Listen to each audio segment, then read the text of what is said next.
સહજાત્મ સ્વરૂપ પરમ ગુરુ પુનિત પરુણા થયું તર્યામ આંગણે અલ્પ સમય કીધો મનુકુળમાં વાસજો ગુપ્ત જરણ દે વિરસના વેતા કરી ત્વરિત વળ્યા કરી પૂરણ આપ પ્રવાસ જો સાધુચરિત ગુરુ સ્મરણ તમારા શા કરું રાજ રાજેશ્વર સ્મરણ તમારા શા કરું આ આંખે રસ વિના તમને બાળિયા અનુભવ નંદન વનના વિરલ વિહારી જો બાકી જ્યાં ત્યાં હૃદય વિહીન નજરે પડે શુષ્ક જીવન સરી તાપુરમાં સંસારી જો સાધુચરિત ગુરુ સ્મરણ તમારા શા કરું મેં ગરુડામ ઉરમરુક્ષેત્રમાં ટૌકી સ્વર્ગીય રૂડારાગ મલ્લાર જો નવ પલ્લવતા અર્પી જીવન બાગમાં કીધા અમને ઉન્નત અધિક ઉદાર જો સાધુચરિત ગુરુ સ્મરણ તમારા શા કરું રાજ રાજેશ્વર સ્મરણ તમારા શા કરું વિસ્મરણનો ક્ષણ એક નથી અવકાશ જો સાધુચરિત ગુરુ સ્મરણ તમારા શા કરું. શ્રીમદ રાજચંદ્ર વચનામૃત 466 ગયા વખતને અધૂરેથી આપણે 5મો બોલ લીધેલો. થોડી પુનરાવર્તન માટે કે પૂર્વે થઈ ગયેલા અનંત જ્ઞાનીઓ જો કે મહાજ્ઞાની થઈ ગયા છે, પણ તેથી કંઈ જીવનો દોષ જાય નહીં. એટલે કે અત્યારે જીવમાં માન હોય તે પૂર્વે થઈ ગયેલા જ્ઞાની કહેવા આવે નહીં. અને ગઈ વખતે આપણે જોયેલું કે 249મા પત્રમાં કે પ્રત્યક્ષ યોગે વગર સમજાવે સ્વરૂપ સ્થિતિ થવી સંભવિત માનીએ છીએ, પરંતુ હાલ જે પ્રત્યક્ષ જ્ઞાની બિરાજમાન હોય તે જ દોષને જણાવીને કાઢે. એ ન બોલે તો પણ બોધદાયક છે એની પ્રત્યેક ચેષ્ટા. જેમ દૂરના ક્ષીર સમુદ્રથી અત્રેના તૃષાતુરની તૃષા છીપે નહીં, પણ એક મીઠા પાણીનો કળશો અત્રે હોય તો તેથી તૃષા છીપે. એટલે પ્રત્યક્ષ સદગુરુ સમ નહીં પરોક્ષ જીન ઉપકાર એવો લક્ષ્ય થયા વિના ઉગેના આત્મવિચાર. પૂર્વે થયેલા જીન અનંત 24 એની વાત કર્યા કરે અને સામે સત્પુરુષ છે એનો બોધ ન ઝીલે તો જીવનું કલ્યાણ ક્યારે થાય નહીં. જૈનેતરમાં આ જ વાત છે.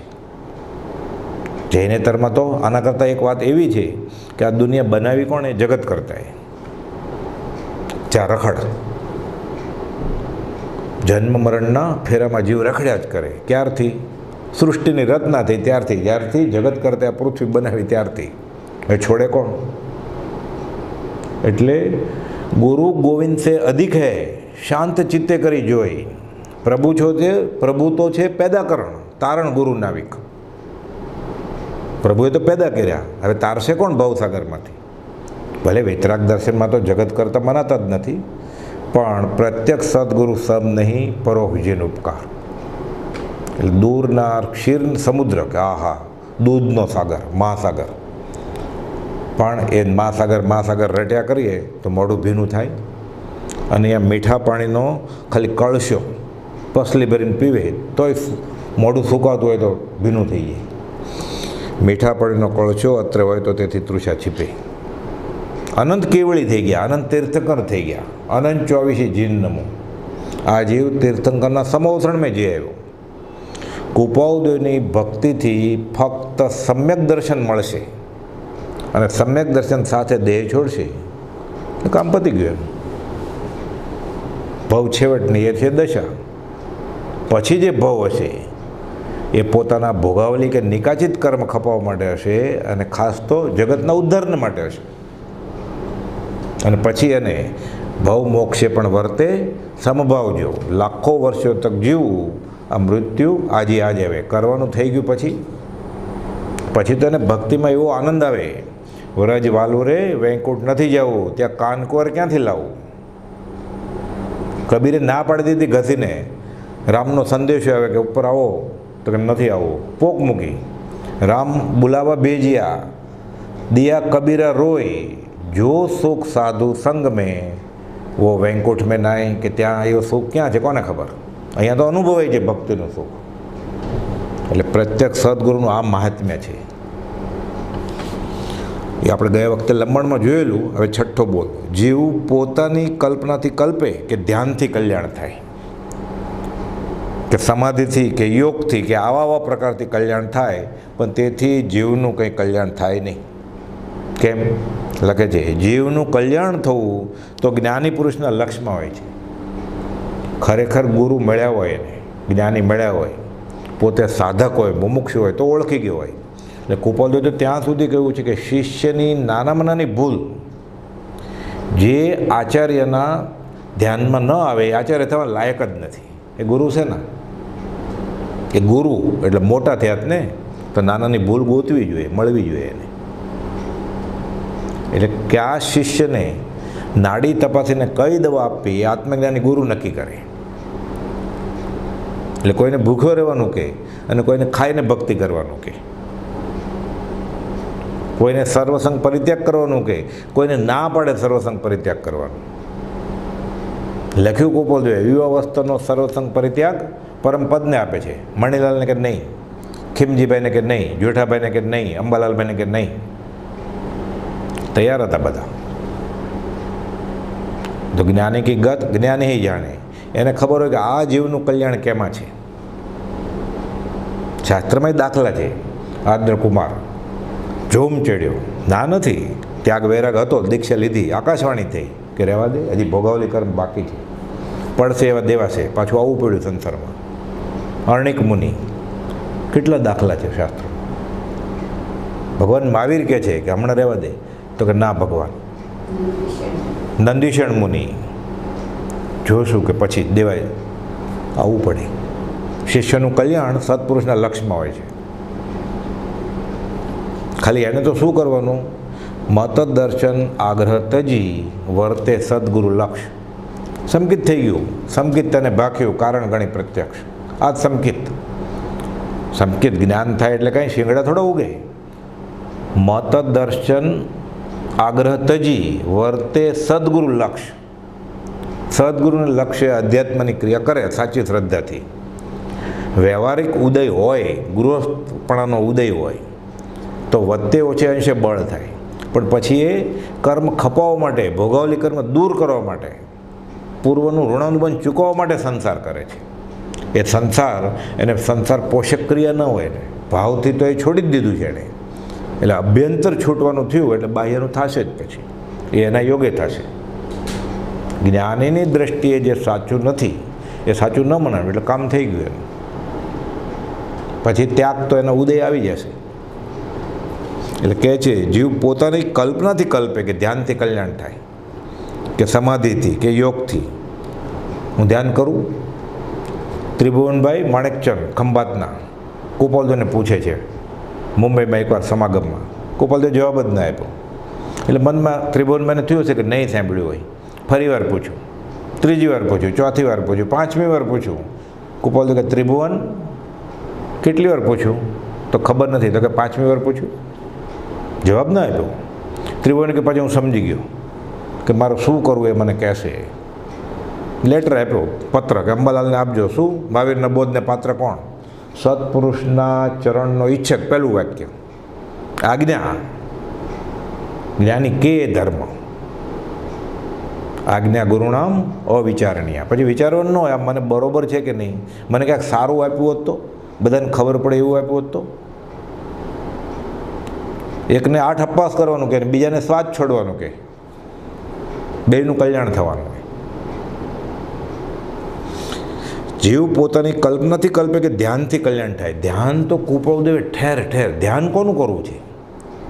અરૂપી અગમ અગોચર નિરંજન નિરાકાર આત્મા અનાદિકાળથી આજ સુધીમાં એણે જોયો નથી, અનુભવ્યો નથી. તો જે વસ્તુ જોયો જ નથી, બાળ મંદિરના વિદ્યાર્થીઓને, કેજીના સ્ટુડન્ટને એમ કે જીરાફનું ધ્યાન ધરો, ચાલો આજે ચોથો દિવસ છે, સ્કૂલ શરૂ થઈ ગઈ. તો પણ જીરાફ તમે બતાવો, જીરાફ નહીં તો જીરાફનું મોડલ તો બતાવો કે 4 પગ હોય, પૂંછડું હોય, ચટ્ટાપટ્ટા હોય, તો ક્યાંક વિચારી શકે. ધ્યાન આંખ બંધ કરી દે, આખું જગત દેખાય. આંખ ખુલ્લી હોય તો ખાલી સામે ચિત્ર પડે હોય કૃપાલદેવનું એ દેખાય. એટલે ઘણા બધા પ્રસંગો બનેલા છે કૃપાલદેવ સાથે. તો કે આ ધ્યાન શું? એટલે કૃપાલદેવ કહે છે કે આ કાળમાં રૂપાતીત સુધી ધર્મ ધ્યાનની પ્રાપ્તિ થાય તેવા પુરુષો નિર્ગ્રંથ મતમાં લાખોમાં કોઈક જ નીકળી શકે. સત્પુરુષ અને સત્પુરુષનો સાચો આશ્રિત હોય, એ પણ પોતાના ડાપણથી કરતો હોય તો યોગના ચમત્કાર સિદ્ધ થાય. પ્રકાશ દેખાય, સુગંધ સૂંઘવામાં આવે, કાનમાં અવાજ આવે અને પછી જાદુગર થઈ જાય. ખંભાતના કૃષ્ણદાસભાઈ, ડુંગરસિંહ ગોસળિયા, સ્વભાગભાઈ વગેરે બધાને કૃપાલદેવ ના પાડી છે. લખે છે કૃપાલદેવ, સત્સંગના અભાવથી ચડેલ આત્મશ્રેણી ઘણું કરીને પતિત થાય છે. 157માં પત્રમાં ધ્યાન કરવા માંડ્યો, વાંચી લીધું હતું એટલે નસકોરા બંધ કરીને, શ્વાસ રોકીને. કૃપાલદેવે લખ્યું છે શ્વાસને રોકે અને ગુરુની આજ્ઞાની વિરુદ્ધ છે તો ભવ ભ્રમણ વધવાનું કારણ છે. સત્સંગમાં તો શું કરવું જોઈએ ને? જગતની વિસ્મૃતિ થાય અને જ્ઞાનીની એટલે કૃપાલદેવની આજ્ઞાએ વર્તે કે આશયે વર્તે, એક લક્ષ્ય ઉપર પ્રવૃત્તિ કરવાથી પછી જીવને સમજાય કે મારું શું કરવું યોગ્ય છે અને શું કરવું અયોગ્ય છે. એ પોતાની મેળે ક્યાંક વાંચી લીધું, ક્યાંક સાંભળી લીધું, ક્યાંક ગાઈ લીધું, ચોપડવાની દવા પી ગયો, પછી એવું થાય. આવું તો અનંતકાળથી ચોપડ્યું, ઘસ્યું, ખાધું, ઘણું કર્યું છે. કહ્યું કાંઈ અને સમજ્યા કશું, આંખનું કાજળ ગાલે ઘસ્યું જેવું થાય. પછી કહે છે એ લક્ષ્ય આગળ થયા વિના ધ્યાન કે દાન કોઈની યથાયોગ્ય સિદ્ધિ નથી. ત્યાં સુધી ધ્યાન અધિક નહીં જેવા કામના છે. કૃપાલદેવ કહે છે 299માં. ક્યાં સુધી? જ્યાં સુધી સત્સંગના યોગે ધ્યાનની એને આજ્ઞા ન મળે ત્યાં સુધી નહીં જેવા કામના છે. કાળક્ષેપ થાય અને હું ધર્મ કરું છું એવા બફમમાં જીવ ઊંધે રસ્તે ચડી જાય.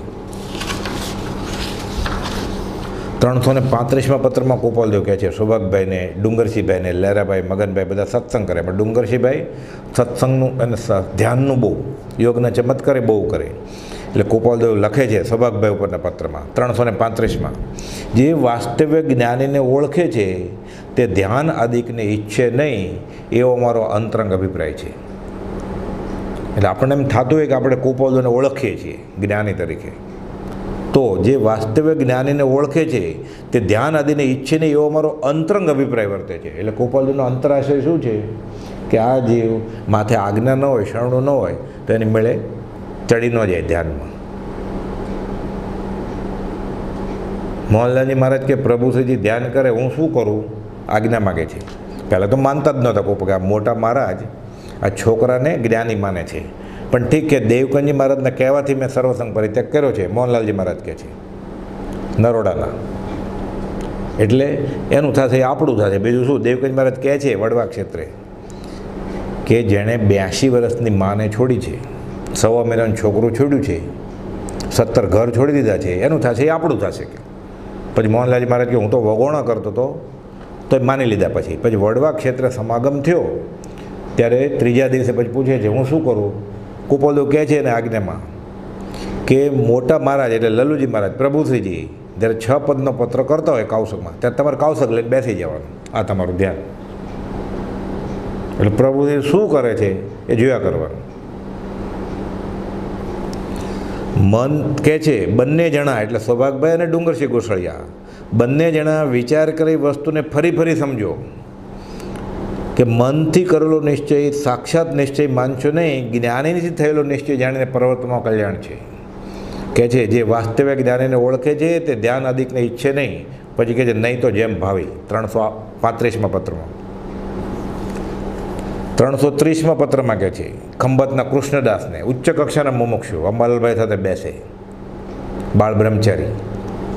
કુપોલદેવે એને બિરુદ આપ્યું છે કે એ દર્શન પરિસરમાં છે એવું અમને લાગે છે. એને પછીની સ્ટેજ સંકિત છે, દર્શન થાય. કહે છે કૃષ્ણદાસ કોઈ પણ પ્રકારે પોતે મનમાં કંઈ સંકલ્પ્યું હોય કે આવી દશામાં આવીએ અથવા આવા પ્રકારનું ધ્યાન કરીએ તો સંકિત થઈ જાય, આત્મા પકડાઈ જાય. તો તે સંકલ્પેલું પ્રાય જ્ઞાનીનું સ્વરૂપ સમજાય ખોટું છે એમ જણાય છે. કેમ કે એણે રસ્તો જોયો નથી, તો 10 દિશામાંથી કે રસ્તે જવું એ જ ખબર નથી. તો થોડું સુધી જઈને પાછો આવે, થોડું સુધી જઈને પાછો આવે, કે થાકી જાય. સત્સંગ વિના ધ્યાન તે તરંગરૂપ છે. 128માં પત્રમાં લખ્યું છેલ્લે. નાનપણ દેવકીજી મહારાજને આ વિક્ષેપ થયેલો, ધ્યાન કરે. પ્રભુશ્રીજી તો કુપોલદેવને પ્રથમ મિલનમાં જ ઓળખી ગયેલા. એટલે ધ્યાન કરીને ઉઠે પછી પ્રભુશ્રીજીને કહે કે મેં ધ્યાન કર્યું. એટલે પ્રભુશ્રી કે ધ્યાન કર્યું કે તરંગ કર્યું? એટલે વિચારે છે કે આવું બોલે છે મોટા મહારાજ. કુપોલદેવ આવે ત્યારે પૂછી જોઈશું આપણે. એટલે કુપોલદેવ પધારે નિવૃત્તિ અર્થે પૂછે છે આ મોટા મહારાજ હું વ્યાખ્યાન કરું તો એમ કહે છે કે અભિમાન કર્યું, અને હું ધ્યાનમાં બેઠો હોઉં તો એમ કહે છે તરંગ કર્યું. તો જિનેશ્વર ભગવાન એટલા પક્ષપાતવાળા હશે કે એની પ્રાર્થના એનું બધું સ્વીકારે અને મારું ધ્યાન તરંગ અને મારું વ્યાખ્યાન કરવું એ અભિમાન? એટલે કુપોલદેવ એક જ વાક્યમાં જવાબ આપે છે જ્ઞાનીની આજ્ઞા વગર બધું કર્યું એ અભિમાનને સ્વચ્છંદ જ છે. જીવ પોતાની કલ્પનાથી કલ્પે કે ધ્યાનથી કલ્યાણ થાય કે સમાધિથી કે યોગથી. હમણાં આવ્યું ને આ જ પત્રની વાક્ય છે. તો એમ કાંઈ થાય નહીં. શિષ્યનું કલ્યાણ સત્પુરુષના લક્ષ્યમાં હોય જ છે. એટલે ધ્યાન વગેરે ધાર્મિક ક્રિયા જો જ્ઞાનીના વચનનો આશ્રય થવામાં હોય કાર્યકારી, કે મને કૃપાલદેવના વચનો સમજાય, મને કૃપાલદેવનું ઓળખાણ થાય, મને કૃપાલદેવ પ્રત્યે વધારે અહોભાવ આવે તો બરાબર. નહીં તો કહે છે દારસીભાઈને 373માં પત્રમાં, તો નહીં તો તમને પત્ર જ નથી લખવો, નિષ્ફળ છે કે ધ્યાન આદિક બધા નિષ્ફળ જશે કે. એટલે જીવમાં ત્યાગ વૈરાગને ઉપશમ ગુણ ન પ્રગટે ત્યાં સુધી આત્મા રૂપી છે અરૂપી છે આ બધા વિકલ્પ વિચારે એ કલ્પના જેવા જ છે. આત્મા રૂપી હોય તો એને શું, અરૂપી હોય તો એને શું? હજી લાખો યોજન દૂર છે તો એ અણડીઠેલી બોમ્બ એને વિશે શું માપ લેવું છે? પ્રભુશ્રીજીને 518માં પત્રમાં કુપોલદેવ કહે છે આત્મદર્શન આદિ પ્રસંગ તીવ્ર મુમુક્ષુપણું ઉત્પન્ન થયા પહેલાં ઘણું કરીને કલ્પિતપણે સમજાય છે. તીવ્ર મુમુક્ષુપણું પ્રભુશ્રીજી સર્વસંગ પરિત્યાગી સાધુ, 14 વર્ષ મોટા, એક દિવસ ઉપવાસ ને એક દિવસ પારણું, 5 વર્ષના વર્ષિતક, 1.25 મહિનાનું છોકરું ઘોડિયામાં રડે છે, એને મૂકીને સાધુ થયા છે. ખરા વૈરાગી કહે છે આત્મદર્શન આદિ પ્રસંગ તીવ્ર મુમુક્ષુપણું ઉત્પન્ન થયા પહેલાં ઘણું કરીને કલ્પિતપણે સમજાય છે, જેથી તે સંબંધી પ્રશ્ન ઉપશમાં વિનંતી કરે છે કે હમણાં ધ્યાનમાંની વાત છોડો, આત્મદર્શન થાય છે વાત છોડો, હમણાં ભક્તિ કરો. મંત્ર સ્મરણ આપેલું 2-3 વર્ષે કુપોલદેવ ચરોતરમાં ફરી મળે છે. મુનિ કેમ રહે છે? તો કાંઈ દેખાતું નથી. કુપોલદેવ કહે છે મુનિ જારી રાખો, બધું દેખાશે, તમે આત્મા જોશો. કહેલું ને અમદાવાદમાં, દેખાણો પછી. ખરું ધ્યાન તો નિરપેક્ષ અવિષમ ઉપયોગ છે. અવિષમ ઉપયોગ, સમભાવ, ઉદય આવેલા કર્મમાં હર્ષશોક ન કરતા સંભાવમાં રહેવું આ મોટામાં મોટો અધ્યાત્મનો પુરુષાર્થ છે. અને આ ધ્યાન અવિષમ ઉપયોગ. ઉત્કૃષ્ટમાં ઉત્કૃષ્ટ વ્રત કુપોલદેવ ખુલાસો કરે છે 763માં પત્રમાં. ઉત્કૃષ્ટમાં ઉત્કૃષ્ટ તપ, ઉત્કૃષ્ટમાં ઉત્કૃષ્ટ વ્રત, ઉત્કૃષ્ટમાં ઉત્કૃષ્ટ નિયમ, ઉત્કૃષ્ટમાં ઉત્કૃષ્ટ લબ્ધિ ઐશ્વર્ય એ જેમાં સહેજે સમય છે એ જ ધ્યાન. કેવું? નિરપેક્ષ અવિષમ ઉપયોગ, નિષ્કામ ભક્તિ ગુરુ પ્રત્યે. સ્વચ્છંદે સ્વમતી કલ્પનાએ સદગુરુની આજ્ઞા વિના ધ્યાન કરવું એ તરંગરૂપ છે. કૃપાલદેવ ફરીવાર ઉપદેશ નોંધ 35માં લખ્યું છે, 128માં લખ્યું, અહીંયા લખ્યું પછી સત હાલ તો કેવળ અપ્રગટ રહ્યું છે, જુદી જુદી ચેષ્ટાએ કરી તે હાલ પ્રગટ જેવું માનવામાં આવે છે. એટલે કોઈ યોગના સાધન કરે, અષ્ટાંગ યોગ સાથે, કોઈક ધ્યાનમાં બેસી જાય, કોઈક અધ્યાત્મ ચિંતન પોતાને મેળે કરવા માંડે, કોઈ શુષ્ક વેદાંતિ થઈ જાય. પણ તે તેવું નથી. કહે છે ગોપાલદેવ, ધ્યાન દશા ઉપર લક્ષ્ય રાખો છો તે કરતાં આત્મ સ્વરૂપ ઉપર લક્ષ્ય રાખશો તો ઉપશમભાવ સહજથી થશે. કે મારા મનમાં સંકલ્પ વિકલ્પ કેટલા બધા ઉઠે છે, મને નાની નાની વાતમાં હર્ષશોક કેટલો થાય છે, મને નિમિત્તો પકડાય અને રાગદ્વેષ કેવા થાય છે, કે આ કરશો તો ઉપશમભાવ સહજથી થશે અને સમસ્ત આત્માઓને એક દ્રષ્ટિથી જોશો, એક ચિત્તથી અનુભવ થશે તો અંદરની ઈચ્છા અમર થશે. પછી લખે છે વચનામૃત 5માં તો લખ્યું છે સાવ નાની ઉંમરે કે આ અનુભવ સિદ્ધ વચન છે અમારું. જે પ્રકારે આત્માને ચિંતન કર્યો હોય તે પ્રકારે દેખાય. ઈડર ક્ષેત્રે સમાગમમાં પ્રભુશ્રીજીને ગોપાલદેવ કહે છે કે અહીં બેસીને ધ્યાનમાં આત્માને પાડા જેવડો ચિંતવે તો પાડો જેવો લાગે, અને પૂંછડું આ ડુંગર જેવડું ચિંતવે મનમાં કે આ પાડાને આંખ બંધ કરીને આવડું મોટું પૂંછડું છે કાળું, તો એમ દેખાય. આ તો લક્ષણથી, ગુણથી અને વેદનથી જેણે પ્રગટ આત્મા અનુભવ્યો છે અને એ જ પરિણામ જેના થયા છે, આ સહજ આત્મ સ્વરૂપ, એનું ધ્યાન ધરો. તે પુરુષની પ્રત્યેક ચેષ્ટાના અદ્ભુત રહસ્યનું ફરી ફરી નિધિધ્યાસન કરો. આ ધ્યાન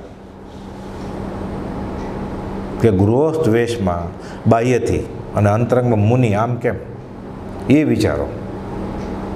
આ ઉત્કૃષ્ટમાં ઉત્કૃષ્ટ અધ્યાત્મનું સાધન છે. જ્ઞાનીને ઓળખવાની કોશિશ કરો. ગોપાલદેવ સૌભાગભાઈ પૂછે છે કે એવી મહેરબાની કરો કે મને ધ્યાનમાં તમે દેખાઓ. એટલે ગોપાલદેવ કહે છે તે પુરુષના વાક્ય આદિના અનુસંધાને તેની દશા વિશે વિચારો તો તેનું હૃદય દર્શન કરતાં મહત્ફળ છે, કહે છે સૌભાગભાઈને. બધી આ મન મહિલાનો રે વાલા ઉપરે 394, 395, 396 આ બધું છે. એટલે લક્ષણથી, ગુણથી અને વેદનથી જેણે આત્મ સ્વરૂપ જાણ્યું છે તે ધ્યાનનો એક ઉપાય છે. એ કે સુધારસ પકડો તો પકડાય, પોતાની મેળે પકડવા જાય તો યોગી બાવો મદારી થઈ જાય, ખેલ કરે. પછી યોગના ચમત્કાર સિદ્ધ કરી યોગ ફરવો એ જ્ઞાનીનું લક્ષણ નથી.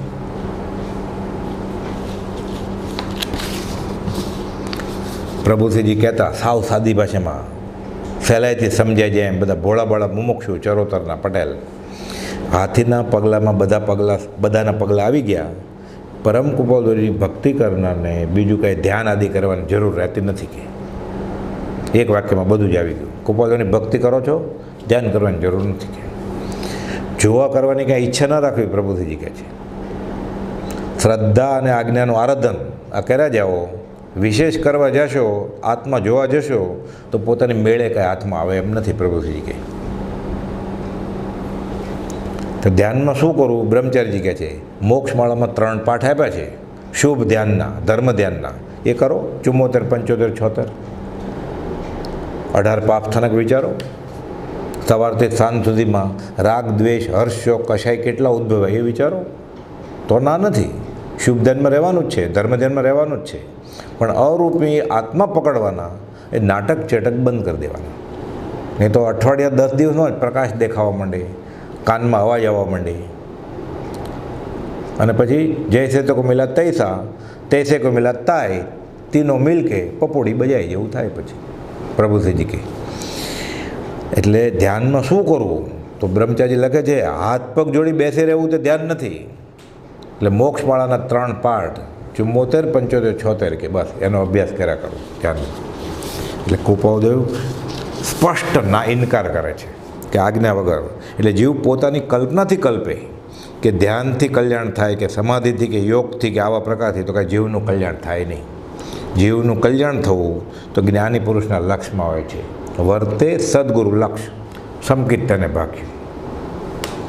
અને તે પરમ સત્સંગે કરી સમજી શકાય છે. સત્સંગ એટલે સરખા બધા ભેગા થાય એ સત્સંગ કહેવાય.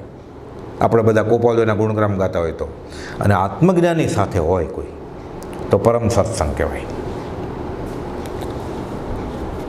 માટે તેવા ધ્યાન આદિના વિકલ્પ કરવા મૂકી દેવા. સાતમો બોધ, જીવે મુખ્યમાં મુખ્ય આ વાત વિશેષ ધ્યાન આપવા જેવી છે કે સત્સંગ થયો હોય તો સત્સંગમાં સાંભળેલ શિક્ષાબોધ પરિણામ પામી સહેજે જીવમાં ઉત્પન્ન થયેલ કદાગ્ર આદિ દોષો તો છૂટી જવા જોઈએ. આગળ આવ્યું, ફરીવાર આવ્યું કે જેથી સત્સંગનું અવર્ણવાદપણું બોલવાનો પ્રસંગ બીજા જેઓને આવે નહીં. તમે સત્સંગમાં જાઓ છો, કોપલદોના તમે આવો છો સૌ તરત જ, એટલે સત્સંગની વાત કરે સાથે જ્યાં આપણે જાય છીએ એની અવેલના થાય. પછી બધા આવા જ હશે અહીંયા ભેગા થવાવાળા. એટલે આપણું વર્તન એવું હોય કે આપણે જેને માનીએ છીએ જ્ઞાની પુરુષને બટ્ટો લાગે તો કેવા કર્મ બંધાય. અમને તેમ કે તમે સદાચારી હશો, બધા આવા ને આવા એમ કહીને ઊભા રહે. ત્યાગ વૈરાગની વાત ન હોય અને ખાણીપીણીને 5 ઇન્દ્રિય પોષવાની વાત હોય તો એ સત્સંગ ક્યાંનો? ગોપાલદેવે આ સત્સંગ મંજૂર કર્યો જ નથી. એટલે આપણે ખોટા ખાતા ખતવીએ તો કંઈ થોડું ચાલે. ત્યાં તો પળ પળના એક એક કાર્યના લેખા લેવાના છે. કચેરીમાં અહીં કાજીનો નથી હિસાબ કોર્ડીનો. અહીંયા ભલે ને ખોટા ખાતા ખાતું હોય, પોપાબાઈનું રાજ નથી થયું.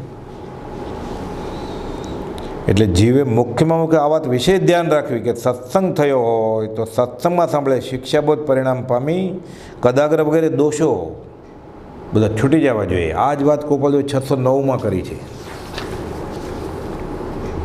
આખો પત્ર જ 609 રહ્યો છે. એમાં 2-3 બોલ એકદમ સરખા જ છે કે સત્સંગનું એટલે સત્પુરુષનું ઓળખાણ થઈ પણ તે યોગ નિરંતર રહેતો ન હોય તો સત્સંગથી પ્રાપ્ત થયેલો ઉપદેશ એ પ્રત્યક્ષ સત્પુરુષ તુલ્ય જાણી એ વિચારવો અને આરાધવો.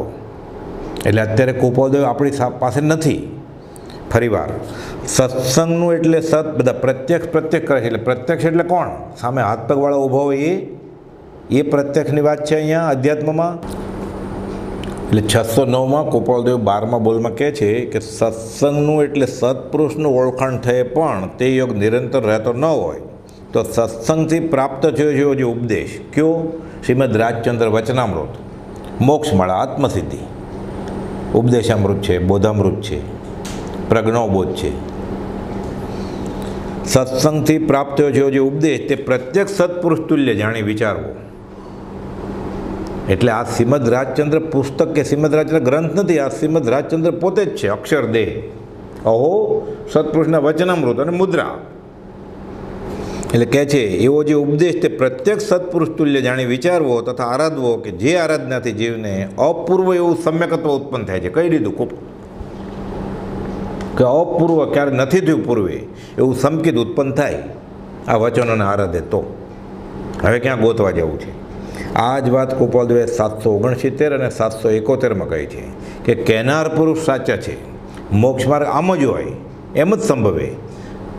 આવી જે શ્રદ્ધા, આવો જે અહેસાસ, આવો જે અંતરનો ભણકાર એ પણ આગળ જતા જીવાજીવનું જ્ઞાન થવાનું નિમિત્ત છે. અને શાસ્ત્રોમાં ઘણે ઠેકાણે આને સમ્યક દર્શન કહ્યું છે. 2 પત્રમાં ગોપાલદેવે લખ્યું છે. હવે આગળ કહે છે કે આ બધું થયું સત્સંગનું, તો પછી તે ઉપાય હવે સત્પુરુષનો સત્સંગ થયો છે એમ જે માનતો હોય તો મિથ્યા આગ્રહનો ત્યાગ, પછી કક્કો ન ઘૂંટે પોતાનો, સ્વચ્છંદપણાનો ત્યાગ, પોતાનું દોઢડા પણ ન વાપરે અધ્યાત્મમાં, પ્રમાદ અને ઇન્દ્રિય વિષયનો ત્યાગ એ મુખ્ય છે. એટલે જો મને સત્સંગ થયો છે ગોપાલદેવનો તો મારે ઇન્દ્રિય વિષયો કાબૂમાં લેવા જ જોઈએ. જો નથી લેતો એનો અર્થ એમ કે એને સત્સંગ થયો નથી, સત્સંગની અસર થઈ નથી, સત્પુરુષને ઓળખ્યો નથી. અને કાં તો એ જે જગ્યાએ જાય છે એ સત્પુરુષ છે જ નહીં. એટલે કહે છે મિથ્યા આગ્રહનો ત્યાગ, સ્વચ્છંદપણાનો ત્યાગ, પ્રમાદનો ત્યાગ અને ઇન્દ્રિય વિષયનો ત્યાગ એ મુખ્ય છે. આ પ્રાથમિક જરૂરિયાત છે, આ વટહુકમ છે. તે જ સત્સંગના યોગમાં અવશ્ય આરાધન કર્યા જ રહેવા.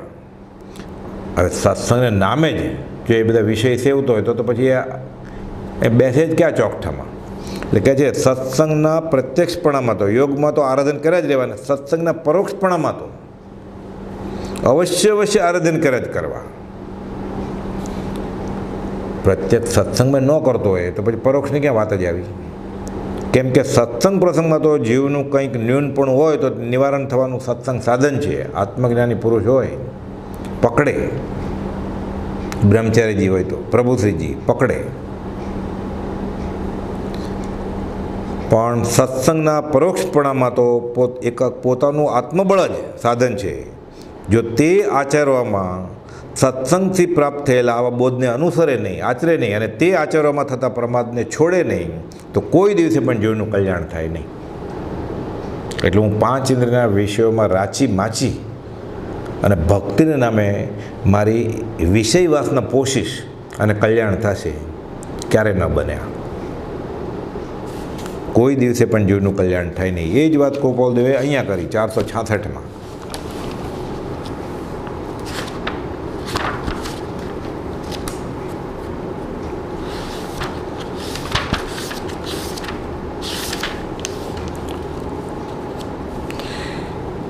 કે જીવમાં ઉત્પન્ન થયેલ કદાગ્રયાદી દોષો તો છૂટી જવા જોઈએ કે જેથી સત્સંગનું અવણવાતપણું બોલવાનો પ્રસંગ બીજા જેવોને આવે નહીં.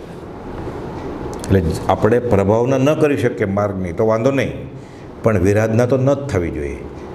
આપણે એનું નિમિત્ત ન જ બનવું જોઈએ. 8મો બોલ. જ્ઞાની પુરુષે કહેવું બાકી નથી રાખ્યું, કાંઈ બધું જ કહી દીધું છે. સમજાવ્યો સંક્ષેપમાં, સકળ માર નિર્ગ્રંથ, કંઈ કહેવાનું બાકી રાખ્યું જ નથી.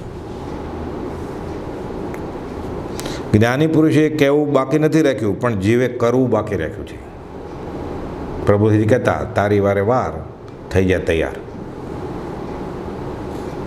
એવો યોગાનુયોગ કોઈક જ વેળા ઉદયમાં આવે છે. આવા યોગ આર્ય કુળમાં જન્મ, વિતરાગનો ધર્મ મળે, પૂર્ણ પુરુષ પરિપૂર્ણ સ્વરૂપ જ્ઞાન થયું છે એવા બીજા મહાવીર મળે. આવું યોગાનુયોગ, આવો યોગાનુયોગ કોઈક જ વેળા ઉદયમાં આવે છે. આ વારે ઘડી ન થાય, છાશવારે. તેવી વાંછાએ રહિત મહાત્માની ભક્તિ તો કેવળ કલ્યાણકારક જ નીવડે છે. આની ભક્તિ કરી કલ્યાણકારક જ છે. પ્રભુજી કહેતા ને, ન સમજાય તો આત્મસિદ્ધિ કરશે, જાઓ દેવલોક તમારું નિશ્ચિત છે. કહેતા તમને તો ખખડે પૈસા સિક્કા તો ખબર પડે કે લાભ થયો. તમારી નરક ફીટી અને સ્વર્ગલોક થાય છે. કે તમારે અનંત કર્મની ક્રોડો તૂટી રહી છે આ ભક્તિમાં બેઠો છો તો. સંસારનું ઝેર ઉતારવાનો આ મહામંત્ર છે કે સજાત્મ સ્વરૂપ પરમ ગુરુ 20 દુહા ઝેર ઉતરશે સંસારનું. કે એટલે કહે છે મહાત્માની ભક્તિ તો કેવળ કલ્યાણકારક જ નીવડે છે, પણ કોઈ વેળા તેવી વાંછા મહાત્મા પ્રત્યે થઈ અને તેવું પ્રવૃત્તિ થઈ ચૂકી તો પણ તે જ વાંછા જો અસત્પુરુષમાં કરી હોય અને જે ફળ થાય છે તે કરતાં આનું ફળ જુદું થવાનો સંભવ છે. એટલે સત્પુરુષ પ્રત્યે વ્યવહારે માગવા ગયો હોય તો ખરા સત્પુરુષ તો આપે જ નહીં. સંસાર એનો લીલો રાખે એવું કોઈ પણ એનું નિમિત્ત તો બને જ નહીં ક્યારે. જ્ઞાની એવા આશીર્વાદ આપે કે સંસાર માંડ અને ભવે ભવ રખડ્યા કર. એટલે અસત્પુરુષ પાસે ગયો હોય, અસદગુરુ પાસે ગયો હોય તો એની સંસારિક વાસના પોસાય. સત્પુરુષ પાસે એ જ વાંછા લઈને જાય તો સત્પુરુષ એને બોધ આપે ને ધીરે ધીરે ધીરે એ સવળી આવે અને ખબર પડી જાય કે મારે આ કરવું જોઈતું નહોતું. જીવતો દાખલો એનો સૌભાગભાઈ. વ્યવહારિક ઘણી સકડાશ હતી, આર્થિક માગે. જ્ઞાની અન્યથા કરે નહીં. ગોપાલદેવ કે રિદ્ધિ સિદ્ધિ મંત્ર તંત્ર કંઈ પ્રગટાવો, કંઈ મદદ કરો. ગોપાલદેવ ઘસીને ના પાડે કે તમે અમને વ્યવહારિક વાત લખો છો એમાં જ અમને કંટાળો આવે છે. જ્ઞાની અન્યથા કરે નહીં. બધું છે એક પત્રમાં તો લખે છે, તમે પૂછ્યું રિદ્ધિ સિદ્ધિ છે તેમ પૂછ્યું એટલે તપાસ્યું તો નથી એમ નહીં કહેવાય. પણ જ્ઞાની કરે નહીં, પૂર્ણ જ્ઞાની કરે જ નહીં. જૈન અધ્યાત્મમાં અમુક દાખલા છે કથાનું યોગમાં આવા ચમત્કારના, પણ ગોપાલદેવ લખ્યું છે કે પૂર્ણ વિતરાગતાનું આ લક્ષણ નથી. ગોપાલદેવ કહે છે અમે પૂર્ણ વિતરાગ છીએ. પૂર્ણ વિતરાગ જેવો બોધ અમને સહેજે સ્મરણમાં આવે છે. અમારા મને વિતરાગમાં ભેદ ગણશો નહીં. એ કરે આવું. અને સૌભાગભાઈ સવળી આવ્યા, દન 8 થયા, દેહને આત્મા બેફાટ અલગ અનુભવાય છે, ફળ મળે છે. એટલે કહે છે કે આવી જ વાંછા અસત્પુરુષમાં કર્યું ને જે ફળ થાય તે કરતાં આનું ફળ જુદું થવાનો સંભવ છે. સવળી લાવે એનું ઝેર કાઢી દે. પ્રવચન અંજન કરી એનું ઝેર કાઢી દે જ્ઞાની, ધીરે ધીરે ધીરે. સત્પુરુષ પ્રત્યે તેવા કાળમાં જો નિશંકપણું રહ્યું હોય, પોતાની વ્યવહારિક ઈચ્છા પૂરી ન થતી દેખીને પણ પોતાની સકામ ભક્તિ ફળ નથી આપતી વ્યવહારિક, તોય શ્રદ્ધા ચાલુ કે છે આ સત્પુરુષ છે, આ જ્ઞાની પુરુષ, તો એવું નિશંકપણું રહ્યું હોય તો કાળે કરીને તેમની પાસેથી સન્માર્ગની પ્રાપ્તિ હોઈ શકે છે. જીવ ચડી જાય સાચે રસ્તે.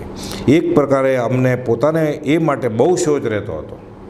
એટલે આ પત્ર કોને લખ્યો છે નથી લખ્યું, ઠાકરજીએ ખાલી એકવાર કહેલું, મુંબઈ પેઢીએ જઈને પૈસાની વાત કરેલી કે ફરી પછી ચરોતરમાં નિવૃત્તિથી આવ્યા, ભવાણીએ ઠાકરજી મળવા જાય, કહે છે કે ફરીવાર તું મને મુંબઈ પેઢીએ મળ, ત્યારે પૈસાની વાત કરવી નહીં, ને પૈસાની વાત કરવી હોય તો ત્યારે આવવું નહીં પેઢીએ, અમે બેઠા હોય ત્યારે. સૌભાગભાઈને છૂટ હતી, કેમ વડીલ હતા ને, સૌભાગ પૃચ્છા. એ તો કોને ખબર, બંને એવી રીતે વ્યૂહ રચ્યો હોય કે હું પ્રશ્ન પૂછીશ અને તમે જવાબ આપજો. જેમ ગૌતમ ગણધર પ્રશ્ન પૂછે અને ભગવાન મહાવીર જવાબ આપે. સૌભાગ પૃચ્છા, ગૌતમ પૃચ્છા. સૌભાગભાઈ માગતા છે. આ તો આ કાળના જીવોને બોધ આપવા માટે આ એક સંવાદ રચેલો છે. એટલે કૃપાલદેવ બધા ખુલાસા કરી દીધા છે એમાં કે આ પૂર્ણ જ્ઞાનનું લક્ષણ જ નથી, જ્ઞાની અન્યથા કરે જ નહીં. દર્શનાવળીનો કર્મનો બંધ પડશે તમને. જ્ઞાની પાસે ભૌતિક વાસના લઈને જીવ જાય અને અધ્યાત્મની કોઈ પણ ક્રિયા વ્યવહારના લાભ માટે કરે એટલે દર્શન આવણીય કર્મનો બંધ પડે. એટલે જીવને છૂટવાનું લંબાતું જાય, ફસાતો જાય સંસારમાં, આવરણ આવી જાય. તો કૃપાદેવ કે બીજા કોઈ પણ જ્ઞાની જો ખરેખર આત્મજ્ઞાની સંત હોય, આત્મજ્ઞાની ગુરુજી હોય, આત્મજ્ઞાની એટલે સત્પુરુષ હોય, એ પોતાના શિષ્યને દર્શન આવણી કર્મ વધારે એવું બને. આ સદગુરુ હોય અને સદગુરુ કહેવાય. એટલે આખું આ અધ્યાત્મ આ તો ગણિત શાસ્ત્ર છે. આ બધા નિયમો છે સિદ્ધાંતમાં. આગમમાં આ જ વાત છે, જૈનેતરમાં આ જ વાત છે. અર્જુન પૂછે છે શ્રી કૃષ્ણને કે બધા કોઈ દેવ દેવીને પૂજે છે, કોઈ ગણપતિને પૂજે, કોઈ પરશુરામને પૂજે, કોઈ હનુમાનને પૂજે, કોઈ શીતલા માતાને પૂજે, કોઈ આશાપુરીને પૂજે, કોઈ સંતોષીને પૂજે. તો હે અર્જુન, એ બધા મૂર્ખ છે.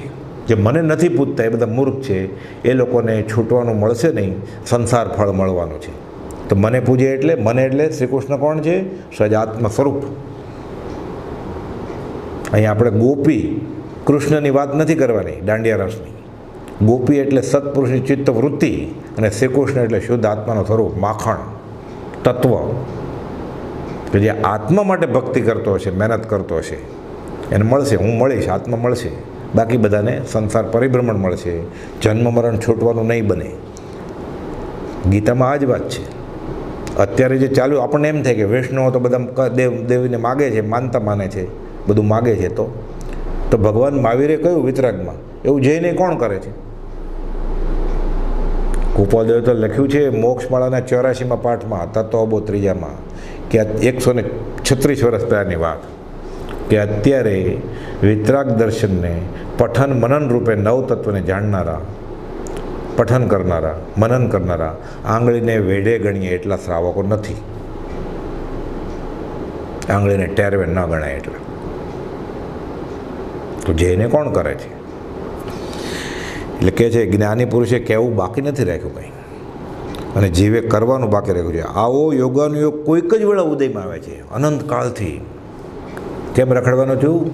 સત્પુરુષના યોગ વિના અને જીવની પાત્રતા વિના. સત્પુરુષનો યોગ તો શાસ્ત્રમાં તો લખ્યું છે, આ જીવ તીર્થંકરના સમોસણમાં જઈ આવ્યો છે. બ્રહ્મચારી લખે છે કે એણે રત્નથી પૂજા, સાચા રત્નથી પૂજા કરી તીર્થંકરની, પણ ઓળખ્યો નહોતો. અને કદાચ ચમત્કારિક પુરુષ તરીકે ઓળખ્યો હતો તો ભૌતિક લાભ માટે પૂજા કરતો હતો. એટલે છૂટવાનું કામ થયું જ નહીં. લખે છે આવો મહત્વપૂર્ણ કૃપાલદેવ એક પત્રમાં લખે છે 777માં પત્રમાં કે તથારૂપ યથાર્થ આપ્ત પુરુષ, આપ્ત એટલે નિર્દોષ નરનું કથન માનો તે જેણે અનુભવ્યું. એટલે આપ્ત અને પ્રાપ્ત. પ્રાપ્ત એટલે જેની પાસે આત્મા છે, આત્મજ્ઞાન છે એ. અને આપ્ત એટલે મોક્ષ માર્ગને માટે જેના વિશ્વાસે પ્રવર્તી શકાય એવા. આ પત્ર 777મો સુખલાલ છગનલાલ ઉપર રાખ્યો છે. વૈરાગી જીવ ભર જુવાનીએ ગોપાલદાસની પાછળ ને પાછળ વિરમગામ સ્ટેશને ઊભા રહે, ગાડી આવવાની હોય તો, જવાની હોય તો. ગોપાલદાસ વિરમગામ નિવૃત્તિ ઉતરવાનું ન હોય તો કે દર્શન તો કરું સ્ટેશન. સુખલાલ છગનલાલ, કુંવરજી કલોલવાળા, ઉગરીબેન આ બધા સત્સંગ સમાગમ કરે, પત્રો વાંચે, લીટી લીટી, શબ્દ શબ્દ, અક્ષર અક્ષર સમજવાની કોશિશ કરે. આ ઊભા ચિત્રપટ જે ગોપાલદાસનું ખડગાસન અને પદ્માસનવાળું, એ જે વઢવણ પડાવડાયું એ બી એમાં સુખલાલ છગનલાલે પાડ્યું છે કે તમારી હયાતી બાદ અમારે અવલંબનનો આધાર શું. ગોપાલદાસે કહ્યું પછી સુખલાલ છગનલાલને કે અત્યારે શારીરિક બળ નહીં, અમે આત્મિક બળથી ઊભા થઈએ છીએ. અને ચિત્રપટ એટલે જગતની દેન છે આ. એટલે સુખલાલ છગનલાલનો મહત ઉપકાર છે. અંબાલાલભાઈ આ વચનામૃત દેન છે. સૌભાગભાઈ પૂછીને 250-255 પત્ર, આત્મસિદ્ધિ, સૌભાગ પૃચ્છ, આ બધું. સૌભાગ, શ્રી સૌભાગ મુમુક્ષુએ વિસ્મરણ કરવા યોગ્ય નથી. પ્રભુશ્રીજી ભક્તિ પોતાને મળેલો મંત્ર, પોતાને આત્મસિદ્ધિ મળેલી, બધાને લૂંટમ લૂંટ કરાવી દીધી.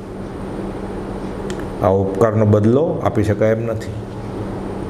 કેમ ભૂલું ઉપકારો કૃપાળુ તારા, કેમ ભૂલું ઉપકારો.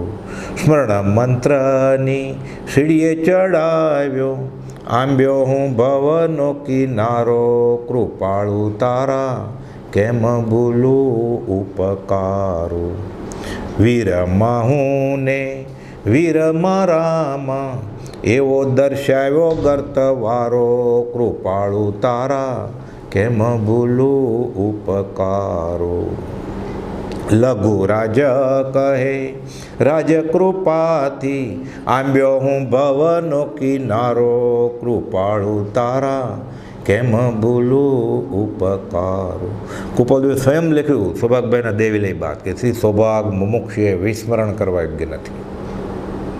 અને મૂળ આનું પ્રભુશ્રીજીને ગોપાલજીને ઓળખાણ અંબાલાલભાઈ થયું, પણ અંબાલાલભાઈને ક્યાંથી મળી? જૂઠાભાઈ થયું. એટલે જૂઠાભાઈ સત્યપરાયણ, જૂઠા ક્યાં હતા? દેહધારી દાખલ નામ હતું સત્ય. એટલે આ બધા પરમાત્મા તુલ્ય દશાને પામેલા પુરુષો, ભક્ત રત્ન, ભૂલાય એમ નથી. કે છે તથારૂપ આપ્ત મોક્ષ માર્ગ માટે જેના વિશ્વાસે પ્રવર્તી શકાય એવા પુરુષનો જીવને સમાગમ થવામાં કોઈ એક પુણ્ય હેતુ જોઈએ છે. ગુરુ ઓળખવા ઘટ વૈરાગ્ય તે ઉપજવા પૂર્વિત ભાગ્ય જોઈએ. એ લખે છે કોઈ એક પુણ્યનો હેતુ જોઈએ છે. એ પૂર્વે ક્યાંક જાણતા અજાણતા જ્ઞાન અને જ્ઞાની પ્રત્યે અહોભાવ આવી ગયો હોય એનું આ ફળ હોય. નહીં તો આપણને આ દશાએ ગોપાલદાસ કેવી રીતે મળે? આ બધું આપણે ક્યાં લાયક છીએ? પણ હવે મળી ગયું છે તો વાપરી લેવાનું. પ્રભુજી કે લૂંટમ લૂંટ કરો, અમે આપીએ છીએ તમને. કોઈ એક પુણ્યનો હેતુ જોઈએ છે, તેનું ઓળખાણ થવામાં મહત્ પુણ્ય જોઈએ છે. ખબર પડી કે અહીંયા કંઈક છૂટવાની વાત છે, અહીંયા કંઈક શાંતિ મળે એમ છે, સમાધિ થાય એમ છે. શાંતિ પમાડે તેને સંત કહીએ, તેના દાસના દાસ થઈને રહીએ. પછી કે આ જીવને આવા પુરુષના સમાગમ થવામાં કોઈ પુણ્ય હેતુ જોઈએ છે, તેનું ઓળખાણ થવામાં મહત્ પુણ્ય જોઈએ છે, અને તેની આજ્ઞા ભક્તિએ પ્રવર્તવામાં મહત્ પુણ્ય જોઈએ છે. એ થયું, આજ્ઞા ભક્તિએ પ્રવર્ત્યો જીવ તો સફળ થયો બહુ મારો હો કૃપાળુદેવ. તે ભવે અથવા ભાવિ વાત થોડા કાળે પણ સ્વસ્વરૂપમાં સ્થિતિ કરે જીવ. પછી કે છે એવા જ્ઞાનીના વચન છે તે સાચા છે, પ્રત્યક્ષ અનુભવાય એવું છે. કૃપાળુદેવ કહે છે. હવે વાત કરે છે આપણે કયા દશામાં છીએ આપણે.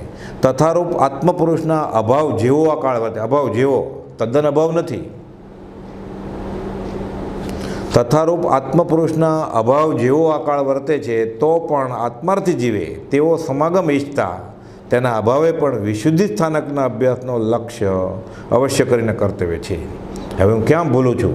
5 ઇન્દ્રિયમાં, મનમાં, કશાયમાં, કુસંગમાં, અસદ ગુરુ, અસદ ધર્મ, અસદ દેવ બધું છોડી દે, વિશુદ્ધિ સ્થાનક સેવે, કામ થઈ જાય.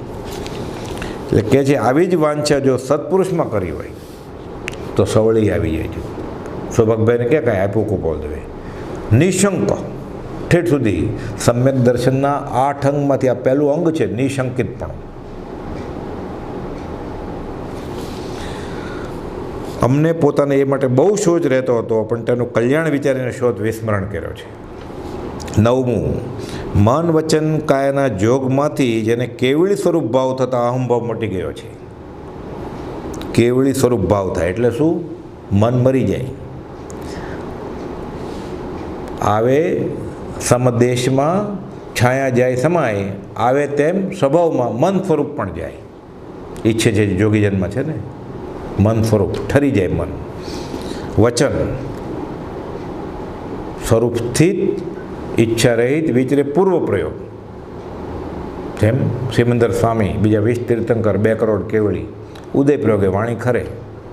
આ વાણી આત્માને લૂછાઈને આવે છે. અને કાયાના જોગમાંથી શરીર, કાયા તો છે જ ક્યાં, અમે દેહધારી છીએ કે કેમ તે સંભારી તરફ માંડ જાણીએ છીએ. એટલે કુપોદો લખે છે, મન વચન કાયાના જોગમાંથી જેને કેવળી સ્વરૂપ ભાવ થતાં અહંભાવ મટી ગયો છે. કેવળી સ્વરૂપ ભાવ એટલે કેવળીને કર્તા ભાવ, અહંભાવ, મમત્વ ભાવ હોય જ નહીં. એટલે કહે છે મન 280માં પત્રમાં કુપાલદેવ કહે છે મન કેવું છે કુપાલદેવનું. એટલે આ કેવળી સ્વરૂપ ભાવ થયો એને શું થાય? લખે છે સુભાગભાઈને. સુભાગભાઈ કે લખ્યું છે જણાવવા જેવું કહો તો જણાવજો. એ લખે છે જણાવવા જેવું તો મન છે કે જે સત સ્વરૂપ ભણી અખંડ સ્થિર થયું છે. કૌંસમાં લખે છે નાગ જેમ મોરલી ઉપર થાય તેમ. તથાપિ તે દશા વર્ણવવાની સત્તા સર્વાધાર હરિએ વાણીમાં પૂર્ણ મૂકી નથી. બોલે કેવી રીતે? વચનમાં કેવી રીતે? આ તો વચનાતીત છે. 100 ગૂંગા ગોળ ખાય કે કહે કોણ મુખ સ્વાદ, કબીર કહે છે.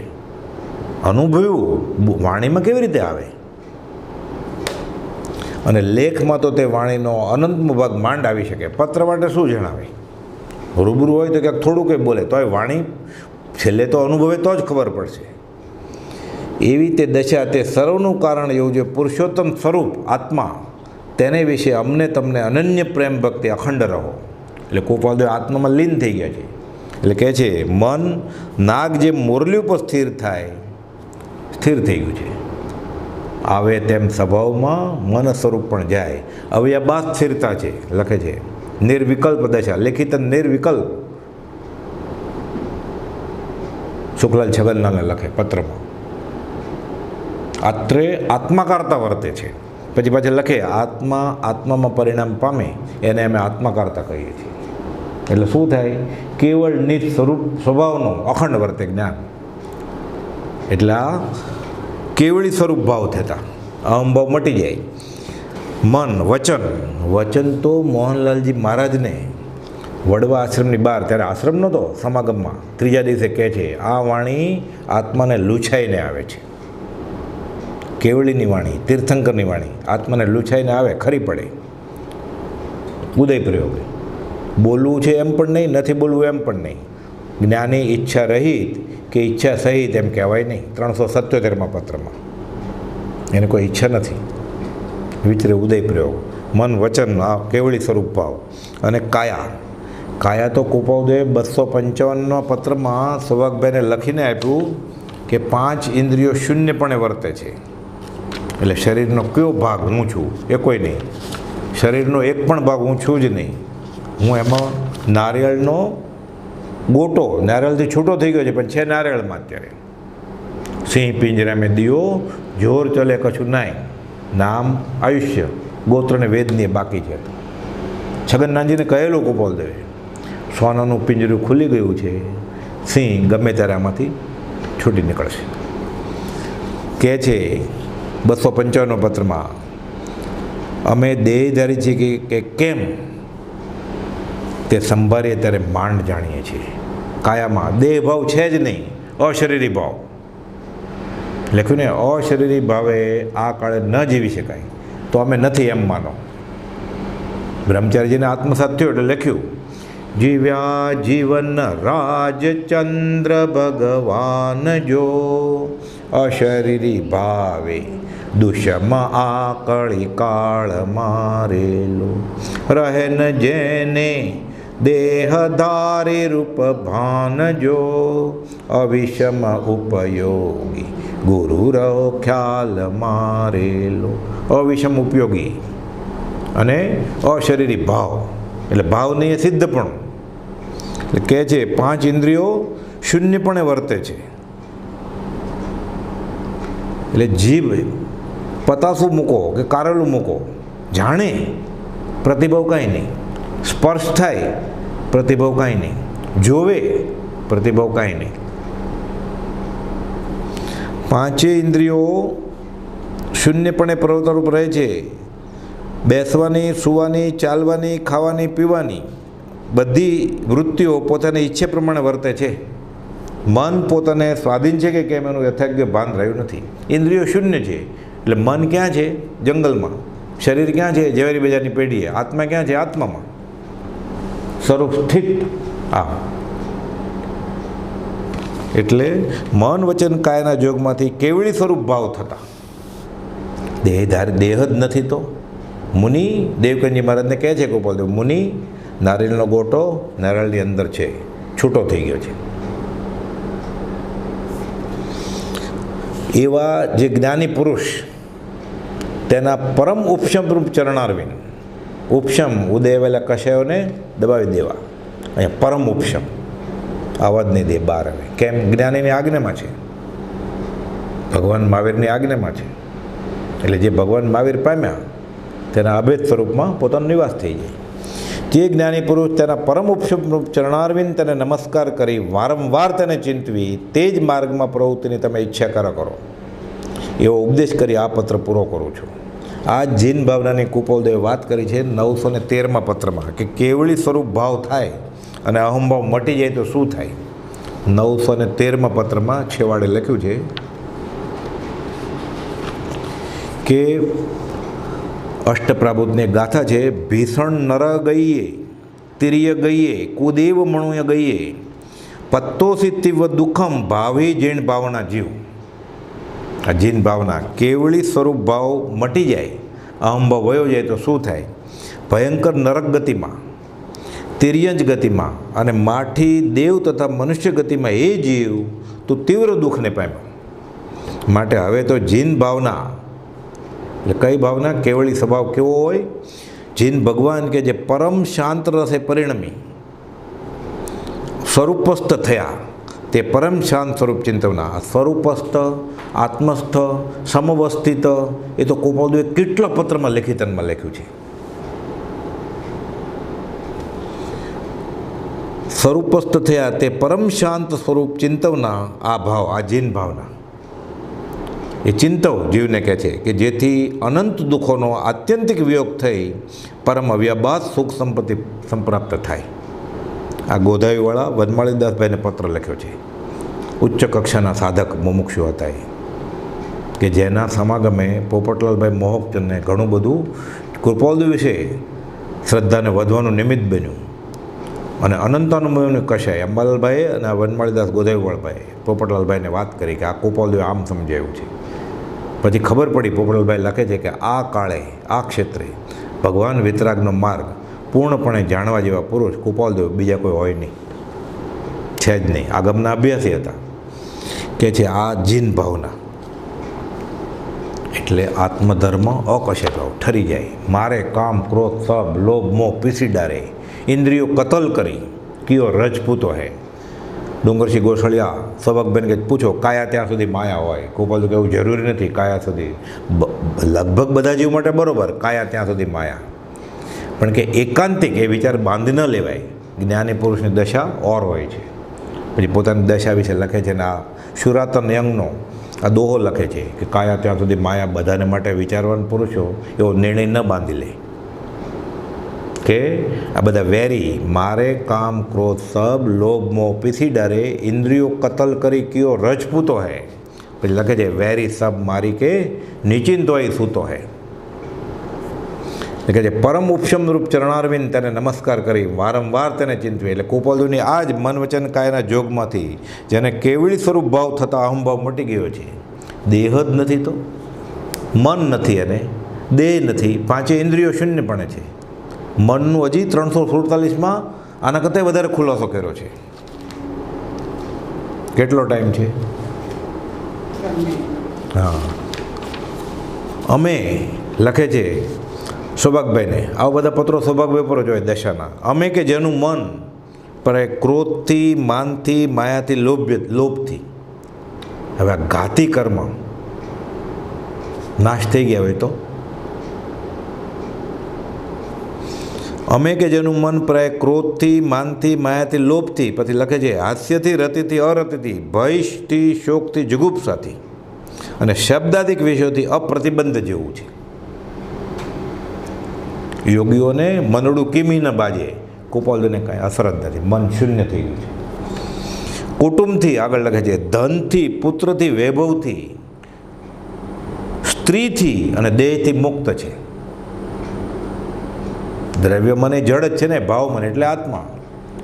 ઇન્દ્રિયો શૂન્ય છે, અમે દેહધારી છીએ કે નહીં ખબર નથી. અહીંયા મન દેહથી મુક્ત છે, મન મરી ગયું છે. તો મન મરી ગયું, વચન ઉદય પ્રયોગે કાયા એટલે કેવળી સ્વરૂપ ભાવ થયો ને.